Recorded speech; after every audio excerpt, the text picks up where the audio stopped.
ಮನುಷ್ಯನಲ್ಲಿ ಹಣ ಇದ್ದಾಗ ಅಥವಾ ಅವನು ಪವರ್ಫುಲ್ ಇದ್ದಾಗ ಅವನಿಗೆ ಸುಮಾರು ಹಿಂಬಾಲಕರಿರ್ತಾರೆ. ಕತ್ತೆ ಎದುರಿಟ್ಟಂಥ ಹುಲ್ಲಿನಾಗೆ ನಾವು ಅದರ ಹಿಂದೆ ಓಡ್ತಾ ಇದ್ದೇವೆ. ಅವರು ದುಡ್ಡು ಮುಟ್ಟುವುದಿಲ್ಲ. ಯಾವಾಗ ಅವರು ಬರ್ತಿದ್ದಾರೆ ಅವರ ಗಲ್ಫಿನಿಂದ ಬಂದವರೆಲ್ಲರೂ ಶ್ರೀಮಂತರು ಮತ್ತು ಸ್ಥಿತಿವಂತರು. ನಿಮಗೆ ಗಲ್ಫಿನಿಂದ ಬಂದವರಿಗೆ ಯಾಕೆ ನಾವು ಸಹಾಯ ಮಾಡಬೇಕು?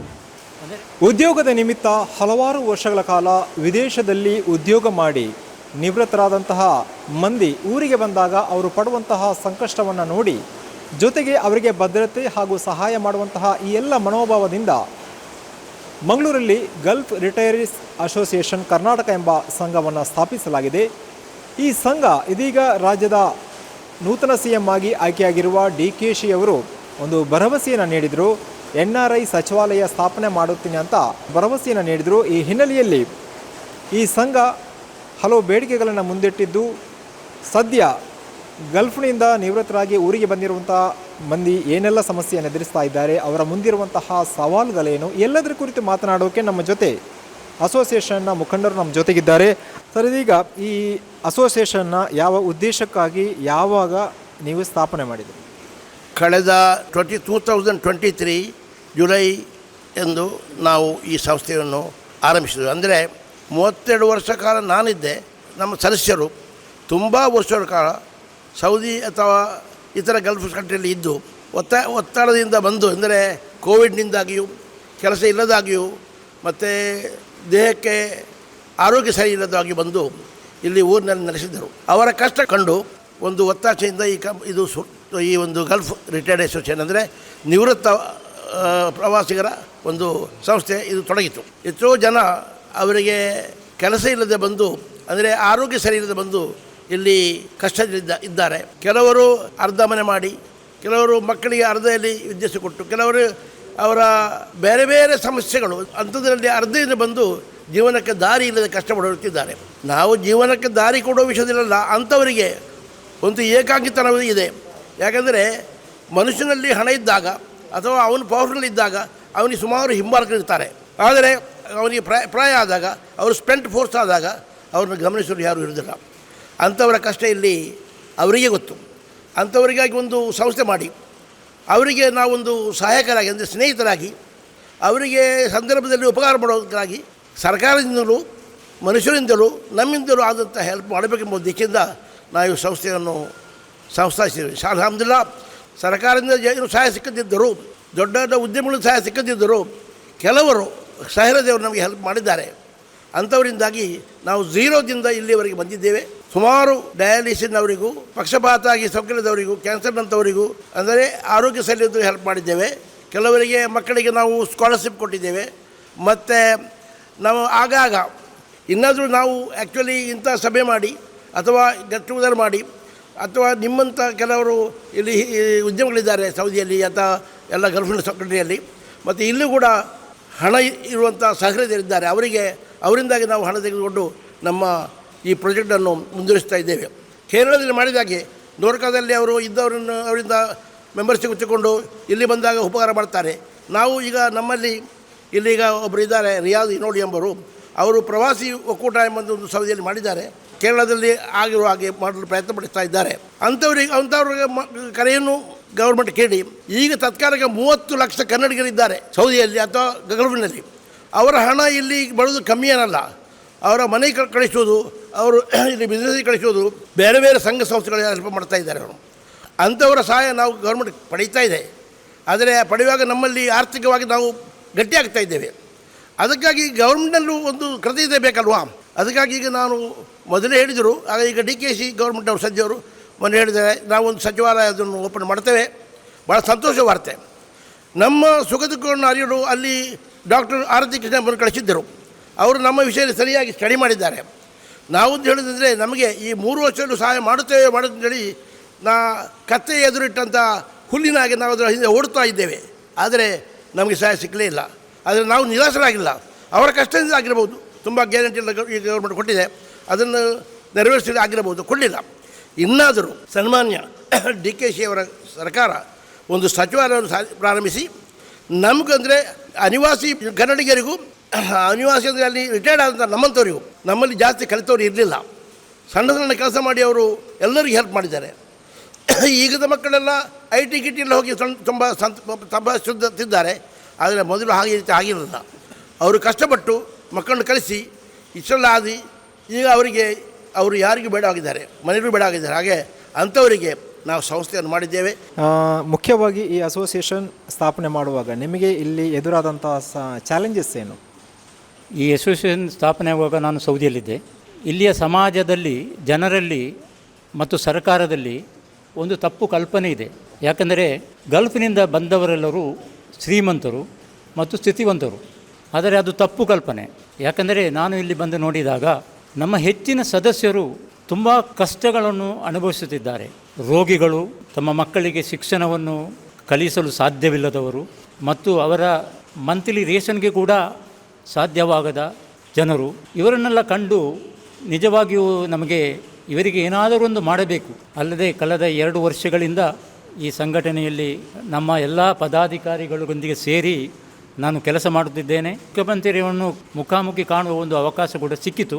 ಗಲ್ಫಿನಿಂದ ಹಿಂದಿರುಗಿ ಬಂದವರಿಗೆ ಒಂದು ಬಜೆಟನ್ನು ಮಂಜೂರು ಮಾಡಬೇಕೆಂದು ಕೇಳಿದಾಗ ಅವರು ಹೇಳಿದರು, ನಿಮಗೆ ಗಲ್ಫಿನಿಂದ ಬಂದವರಿಗೆ ಯಾಕೆ ನಾವು ಸಹಾಯ ಮಾಡಬೇಕು?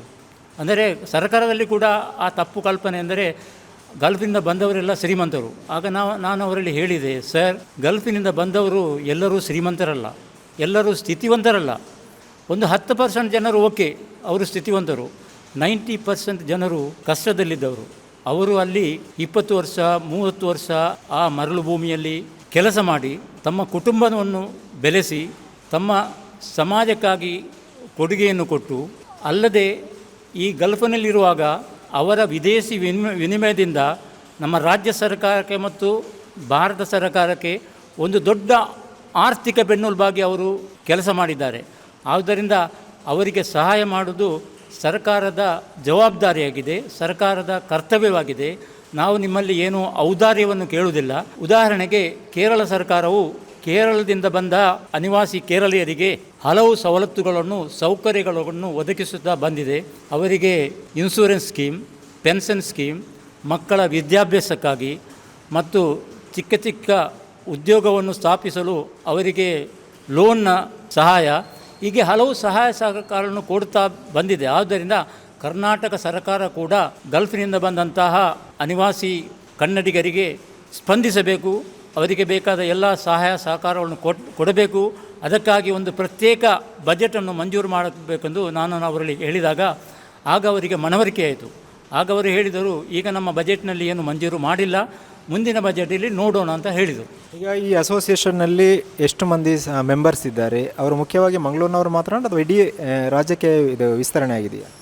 ಈಗ ನಮ್ಮಲ್ಲಿ ಸುಮಾರು 300 ಸದಸ್ಯರಿದ್ದಾರೆ.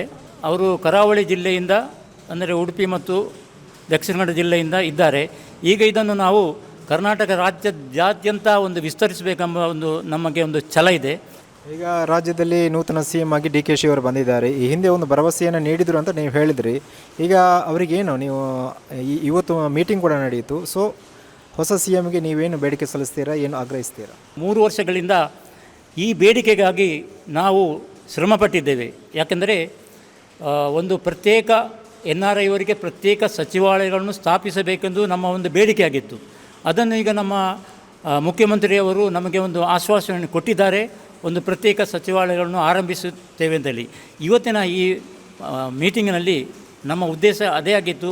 ಅದನ್ನು ಆದಷ್ಟು ಬೇಗ ಕಾರ್ಯರೂಪಕ್ಕೆ ತರಬೇಕು ಮತ್ತು ಅದಕ್ಕೆ ಒಂದು ಸೂಕ್ತ ಮಂತ್ರಿಯನ್ನು ಕೂಡ ನೇಮಿಸಬೇಕು. ನಾವು ಕಳೆದ 3 ವರ್ಷಗಳಿಂದ ಡಾಕ್ಟರ್ ಆರ್.ಟಿ. ಕೃಷ್ಣ ಅವರ ನಾವು ಸಂಪರ್ಕದಲ್ಲಿದ್ದೇವೆ. ಅವರಿಗೆ ಗಲ್ಫಿನಲ್ಲಿರುವ ಸಮಸ್ಯೆಗಳ ಅರಿವಿದೆ. ಆದ್ದರಿಂದ ಅವರನ್ನು ಆ ಮಂತ್ರಿ ಸ್ಥಾನಕ್ಕೆ ನೇಮಿಸಬೇಕು. ಮತ್ತು NRI ಅವರಿಗೆ ಒಂದು ಪ್ರತ್ಯೇಕ ಬಜೆಟ್ ಮತ್ತು ಹಿಂದಿರುಗಿ ಬಂದವರಿಗೆ ಒಂದು ಪ್ರತ್ಯೇಕ ಬಜೆಟನ್ನು ಮಂಜೂರು ಮಾಡಬೇಕೆಂದು ನಾವು ಇವತ್ತಿನ ಮೀಟಿಂಗಿನಲ್ಲಿ ಸರ್ಕಾರದ ಹತ್ತಿರ ನಾವು ಮನವಿ ಮಾಡುತ್ತೇವೆ. ರಿಯಾದ್ನಲ್ಲಿ ಇದೀಗ ನೀವು ಸಂಘವನ್ನು ಯಾವಾಗ ಸ್ಥಾಪನೆ ಮಾಡಿದರೆ, ಮುಖ್ಯವಾಗಿ ಈ ರಿಯಾದ್ನಲ್ಲಿರುವಂಥ ಕನ್ನಡಿಗರು ಏನೆಲ್ಲ ಸಮಸ್ಯೆಗಳನ್ನು ಎದುರಿಸ್ತಾ ಇದ್ದಾರೆ? ಸದ್ಯ ಇದೀಗ ಯುದ್ಧದ ಭೀತಿಯಿಂದಾಗಿ ಅಲ್ಲಿ ಏನಾದರೂ ಕನ್ನಡಿಗರಿಗೆ ಸಮಸ್ಯೆ ಆಗಿದೆಯಾ? ಇನ್ನು ಅಲ್ಲಿ ಎಷ್ಟು ಮಂದಿ ಕನ್ನಡಿಗರು ಇರ್ಬೋದು? ಅಲ್ಲಿ ಈಗ ನಾವು ಸದ್ಯಕ್ಕೆ ರಿಯಾದ್ನಲ್ಲಿ ಒಂದು ತಾತ್ಕಾಲಿಕವಾಗಿ ಒಂದು ಕಮಿಟಿ ಕೂಡ ಪದಾಧಿಕಾರಿಗಳು ರೂಪೀಕರಿಸಿದ್ದೇವೆ. ಮುಂದಿನ ದಿನಗಳಲ್ಲಿ ಮ್ಯಾಂಗ್ಳೂರಲ್ಲಿ ಕೂಡ ನಾವು ಒಂದು ಕಮಿಟಿಯನ್ನು ಸದ್ಯಕ್ಕೆ ರೂಪೀಕರಿಸಲು ತೀರ್ಮಾನ ಮಾಡಿದ್ದೇವೆ. ನಮ್ಮ ಕೋರ್ ಕಮಿಟಿಯಲ್ಲಿ ಇರುವ ಎಲ್ಲ ಸದಸ್ಯರು ನಾವು ಚರ್ಚೆ ಮಾಡುವಾಗ ಹಲವಾರು ಸಮಸ್ಯೆಗಳನ್ನು ಹೇಳ್ತಾ ಇದ್ದಾರೆ. ಅದನ್ನು ಯಾರೂ ಕೇಳುವವರಿಲ್ಲ. ಸದ್ಯಕ್ಕೆ ಈಗ ನಮ್ಮ ಧಾರ್ಮಿಕ ಸಂಘಟನೆಗಳು, ಈಗ ಸಮಸ್ತ ಇಸ್ಲಾಮಿಕ್ ಸೆಂಟರ್ ಆಗಲಿ ಅಥವಾ SKSF ಅಥವಾ KCF ಅಂತ ಸಂಘಟನೆ ಈಗ ಹಲವಾರು ಸಹಾಯ ಮಾಡ್ತಾ ಇದೆ. ಅದು ಯಾವುದು ಒಂದು ಮಿತಿ ಇದೆ ಅದಕ್ಕೆ. ಆದ ಕಾರಣ ನಾವು ಈಗಿನ ಪರಿಸ್ಥಿತಿಯಲ್ಲಿ ಸರ್ಕಾರವನ್ನು ಒತ್ತಾಯ ಮಾಡಲಿಕ್ಕೆ ನಾವು ಒಂದು ಒಕ್ಕೂಟವನ್ನೇ ಮಾಡಿದ್ದೇವೆ. ಎಂಬೆಸ್ಸಿಯಲ್ಲಿ ಪ್ರತಿ ಕನ್ನಡಿಗರನ್ನು ನೇಮಕ ಮಾಡಬೇಕು ಹೆಲ್ಪ್ಲೈನ್ ಆಗಿ, ನಮ್ಮ ಸಮಸ್ಯೆಯನ್ನು ಅಲ್ಲಿ ನಮಗೆ ಬಗೆಹರಿಸುವ ಹಾಗೆ. ಅದು ಕೂಡ ಕನ್ನಡದಲ್ಲಿ ಮಾತನಾಡುವವರು ಅಲ್ಲಿ ಒಬ್ಬರನ್ನು ನೇಮಕ ಮಾಡಬೇಕೆಂದು ನಾನು ಪ್ರತ್ಯೇಕವಾಗಿ ಕೇಳಿಕೊಳ್ತಾ ಇದ್ದೇನೆ. ಗಲ್ಫ್ ರಾಷ್ಟ್ರದಲ್ಲಿ ಎಷ್ಟು ವರ್ಷಗಳ ಕಾಲ ಅಲ್ಲಿ ಉದ್ಯೋಗದಲ್ಲಿದ್ದಿರಿ? ಮುಖ್ಯವಾಗಿ ನೀವೆಲ್ಲ ಅಲ್ಲಿ ಸದ್ಯ ಯುದ್ಧದ ಭೀತಿ ಇರುವಂಥದ್ದು, ಅಲ್ಲಿ ಇರುವಂತಹ ಕನ್ನಡಿಗರು ಏನೆಲ್ಲ ಸಮಸ್ಯೆಗಳನ್ನು ಎದುರಿಸ್ತಾ ಇದ್ದಾರೆ. ಆಫ್ಟರ್ ಇಲ್ಲಿ ಕೆಲವರು ಊರಿಗೆ ಕೂಡ ಬಂದಿದ್ದಾರೆ. ನೀವು ಕಂಡಂತೆ ಅಲ್ಲಿಂದ ಈ ಯುದ್ಧದ ಭೀತಿಯ ಸಂದರ್ಭದಲ್ಲಿ ಕೂಡ ಅಲ್ಲಿಂದ ಕೆಲವರು ಉದ್ಯೋಗವನ್ನು ಕಳೆದುಕೊಂಡು ಅಥವಾ ರಿಟೈರ್ಡ್ ಆಗಿ ಇಲ್ಲಿ ಬರ್ತಾರೆ. ಸೊ ಅವರೆಲ್ಲ ಈ ಊರಿಗೆ ಬಂದ ಮೇಲೆ ಏನೆಲ್ಲ ಸಮಸ್ಯೆಗಳನ್ನು ಎದುರಿಸ್ತಾ ಇದ್ದಾರೆ, ಸರ್ಕಾರ ಯಾವುದಕ್ಕೆ ಹೆಚ್ಚು ಒತ್ತು ನೀಡಬೇಕು?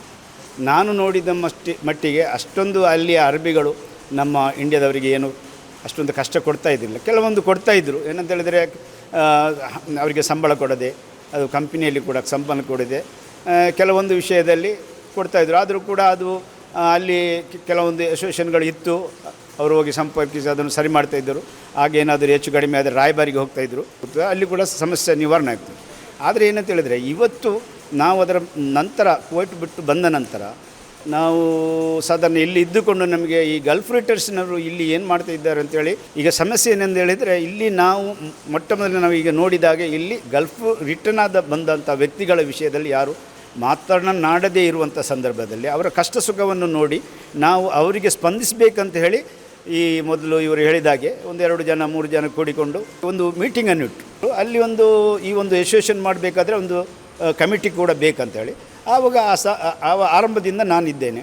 ನಮಗೆ ಇಲ್ಲಿರುವಂಥ ಗಲ್ಫಿನಿಂದ ರಿಟರ್ನ್ ಬಂದವರಂಥ ಎಲ್ಲ ಸುಖ ದುಃಖಗಳನ್ನು ಅರಿತುಕೊಂಡು ನಮಗೆ ಈ ವಿಷಯವನ್ನು ನಮ್ಮ ಸರ್ಕಾರಕ್ಕೆ ಮುಟ್ಟಿಸಿ ಸರ್ಕಾರದಿಂದ ಇದಕ್ಕೆ ಏನಾದರೂ ಪರಿಹಾರವನ್ನು ಕಂಡುಕೊಳ್ಬೇಕಾದ ನಿಟ್ಟಿನಲ್ಲಿ ಇದರಲ್ಲಿ ಎಲ್ಲರೂ ಕೂಡ ಅನಾರೋಗ್ಯದಿಂದ ಇದ್ದವರೇ, ಎಲ್ಲ ವಯಸ್ಸಾದವರೇ. ನಮ್ಮ ವಿಧಾನಸಭೆಗೆ ಹೋಗಿ ಸಿದ್ದರಾಮ ಸಾಹೇಬ್ರ ಹತ್ರ ಮತ್ತು ದಕ್ಷಿಣ ಕನ್ನಡದ MLA ಅವ್ರ ಹತ್ರ, ಆದರೆ ನಮ್ಮ ಈಗ ಯುಟಿಕಾದ್ರು ಸಾಹೇಬರಿದ್ದರು, ಅವ್ರ ಹತ್ರ ಕೂಡ ಎಲ್ಲರ ಹತ್ರ ಕೂಡ ನಾವು ಮಾತಾಡಿ ಅಲ್ಲಿ ಆವಾಗ ಏನಂತೇಳಿದರೆ NRIಗಳನ್ನು ಅಲ್ಲಿಗೆ ಕರೆದಿದ್ದರು. ಆಗ ನಾವು ಕೂಡ ಒಂದು 5-6 ಜನ ಹೋಗಿದ್ದೆವು. ನಮ್ಮ ಅಹವಾಲುಗಳನ್ನು ನಾವು ಮಾಡಿದ್ದೇವೆ. ಅಲ್ಲಿ ಏನಂತೇಳಿ ಒಂದು ಫಸ್ಟಿಗಾಗಿ ನಮಗೆ ಈ NRI ಗಲ್ಫ್ ರಿಟರ್ನ್ ಬಂದವರಿಗೆ ಇಲ್ಲಿ ಇಂಥ ವ್ಯಕ್ತಿಗಳಿಗೆ ಇಲ್ಲಿ ನೀವು ಹೆಲ್ಪ್ ಮಾಡಬೇಕಂತ ನಮಗೆ ಏನಿಲ್ಲದರೂ ಕೂಡ ನಮ್ಮ NRI ರಿಟರ್ನ್ಸ್ಗಳಿಗೆ ತಿಂಗಳಲ್ಲಿ 8,000 ರೂಪಾಯಿಗೆ ಪೆನ್ಷನ್ ಕೊಡಬೇಕಂತೇಳಿ, ಮತ್ತು ಇನ್ನಿತರ ಸ್ಕೂಲ್ಗೆ ಹೋಗುವಂಥ ಮಕ್ಕಳಿಗೆ ಮತ್ತು ಆರೋಗ್ಯ ವಿಮೆ ಇದೆಲ್ಲ ಕೊಡಬೇಕಂದ್ರೆ ನಾವು ಕೇಳಿದ್ದೇವೆ. ಅವರು ಏನು ನಮ್ಮ ಬೇಡಿಕೆಯನ್ನು ಇಟ್ಟಿದ್ದೇವೆ, ಆದಷ್ಟು ಬೇಗ ನಾವು ನಿಮಗೆ ಅದಕ್ಕೆ ಸ್ಪಂದಿಸುತ್ತೇವೆ ಅಂತ ಹೇಳಿದ್ದಾರೆ. ನಮ್ಮ ಮುಖ್ಯ ಉದ್ದೇಶ ಏನಂತ ಹೇಳಿದ್ರೆ ನನಗೆ ಸರ್ಕಾರದಿಂದ ಸಹಾಯವನ್ನು ಪಡಿಬೇಕು, ಇವರಿಗೆ ಸಹಾಯ ಮಾಡಬೇಕೆಂಬುದು. ಈಗ ಮುಖ್ಯವಾಗಿ ನೀವು ಎಷ್ಟು ವರ್ಷಗಳ ಕಾಲ ಅಲ್ಲಿ ವಿದೇಶದಲ್ಲಿದ್ದರೆ, ಈಗ ಯಾವಾಗ ಬಂದರೆ ಮುಖ್ಯವಾಗಿ ನಿಮ್ಮ ಬೇಡಿಕೆ ಏನು ಸರ್ಕಾರಕ್ಕೆ? ಈಗ ಹೊಸ CM ಬಂದಿದ್ದಾರೆ, ಈ ನಿಟ್ಟಿನಲ್ಲಿ ನಿಮ್ಮ ಬೇಡಿಕೆ ಏನು? ಗಲ್ಫ್ ರಾಷ್ಟ್ರದಲ್ಲಿ ದುಡಿಯುವವರ ದುಡ್ಡು ನಮ್ಮ ಭಾರತ ಸರ್ಕಾರಕ್ಕೆ ಬರುತ್ತೆ. ಅದು ಭಾರತ ಸರ್ಕಾರದಲ್ಲಿ ಯಾವ ಬ್ಯಾಂಕಲ್ಲಿ ಇದ್ರೇನು ಆ ಬ್ಯಾಂಕಲ್ಲಿ ಅವರು ದುಡ್ಡು ಮುಟ್ಟುವುದಿಲ್ಲ. ಯಾವಾಗ ಅವರು ಬರ್ತಿದ್ದಾರೆ ಅವರ ಸೇಫ್ಟಿಗೋಸ್ಕರ ಇಡ್ತಾರೆ ಸ್ವಲ್ಪ ದುಡ್ಡು, ಅದು ಮುಟ್ಟುವುದೇ ಇಲ್ಲ. ಅದು ನಮ್ಮ ಭಾರತ ಸರ್ಕಾರ ಯಾವ ಬ್ಯಾಂಕಲ್ಲಿ ಕಳಿಸಿದ್ದಾರೆ ಅದನ್ನು ಭಾರತ ಸರ್ಕಾರದ ಒಳಗೆ ಇದ್ದ ಬ್ಯಾಂಕ್ಗಳು ಇದನ್ನು ಉಪಯೋಗಿಸ್ತಿದ್ದಾರೆ. ಹಿಂತಿರುಗಿ ಎಕ್ಸಿಟ್ ಸರ್ಪ್ಲಸ್ ಆಗಿ ಬಂದ ನಂತರ ಪಾಪ ಹೆಂಡತಿ ಮಕ್ಕಳಿಗೋಸ್ಕರ ಕುಟುಂಬಗೋಸ್ಕರ ಅದೇ ಒಂದು ಕ್ಯಾಂಡಿಡೇಟ್, ಅದೇ ಒಂದು ವ್ಯಕ್ತಿ, ಅದೇ ಒಂದು ಸದಸ್ಯ ಕಷ್ಟಪಟ್ಟು ದುಡಿದು ಇಲ್ಲಿ ಬರುವಾಗ ಸ್ವಲ್ಪ ದಿವಸದಲ್ಲಿ ಇದ್ದ ಕಷ್ಟ ಆಕಾಂಕ್ಷೆಗಳಿಗೆ ಅದು ದುಡ್ಡು ಇದೆಯಲ್ಲ ಸಾಕಾಗೋದಿಲ್ಲ. ಆವಾಗ ಸಹೋದರರು ಇಲ್ಲ, ಹೆಂಡತಿ ಮಕ್ಕಳು ಇಲ್ಲ. ಗಲ್ಫಲ್ಲಿ ದುಡಿದು ಭಾರತ ಸರ್ಕಾರಕ್ಕೆ ನಾವು ಕಳಿಸ್ತಿದ್ದೇವೆ, ಅದು ಸರ್ಕಾರನು ನಮ್ಮನ್ನು ಮರೆತು ಹೋಗ್ತದೆ. ನಮ್ಮ ಸ್ಥಿತಿ ಏನು, ನಮ್ಮ ಕುಟುಂಬದ ಸ್ಥಿತಿ ಏನು? ಓಕೆ, ಅವನಿಗೇನು ಕುಟುಂಬದವರು ಹೇಗೆ ನೋಡ್ತಿದ್ದಾರೆ ಇದು ಅವರಿಗೆ ಗೊತ್ತಿಲ್ಲ. GRAಯ ಒಕ್ಕೂಟದಿಂದ ಆಡಳಿತ ಮಂಡಳಿಯ ಎಲ್ಲವರು ಸೇರಿ ಇದು ನಾವು ಗಮನಕ್ಕೆ ಕೊಡೋದು. ಅನುದಾನವನ್ನು ಏನಾದರೂ ನಮ್ಮ ಸರ್ಕಾರ ನಮ್ಮನ್ನು ಮನಸ್ಸಲ್ಲಿಟ್ಟು ಏನಾದರೂ ಸ್ಪಂದಿಸಲಿ ಎಂದು ನಮ್ಮ ಆಸೆ ಆಕಾಂಕ್ಷೆ. ಭಾರತದಲ್ಲಿದ್ದ ಕೇರಳ ಸರ್ಕಾರ ಏನು ಸ್ಪಂದಿಸುತ್ತಿದೆಯಾ, ನಮ್ಮ ಸರ್ಕಾರ ಹಾಗೇ ಅನುಕೂಲವಾಗುವ ರೀತಿಯಲ್ಲಿ ನಮ್ಮ GRAಗೆ ಸ್ಪಂದಿಸಿ ಕಷ್ಟದಲ್ಲಿ ಇದ್ದವರನ್ನು GRAಯಲ್ಲಿದ್ದ ಸದಸ್ಯರಿಗೆ ಈ ಕಷ್ಟ ಕಾಲದ ಸಮಯದಲ್ಲಿ ಏನಾದರೂ ಅನುದಾನ ಕೊಟ್ಟು ಅವರನ್ನು ದಯಪಾಲಿಸಿ ಎಂದು ಸರ್ಕಾರದ ಈಗ ಮುಖ್ಯಮಂತ್ರಿ ಇದ್ದ DK ಶಿವಕುಮಾರ್ ಹತ್ರ ಬೇಡಿಕೊಳ್ಳುತ್ತೇನೆ. ಈ ಕಾರ್ಯಕ್ರಮದ ಪ್ರಾಯೋಜಕರು Gadiyar group of companies, specialized in piling and shoring, engineering consultancy, firefighting, steel structures, real estate. Office SIT Tower, Silicon Oasis, Dubai, UAE.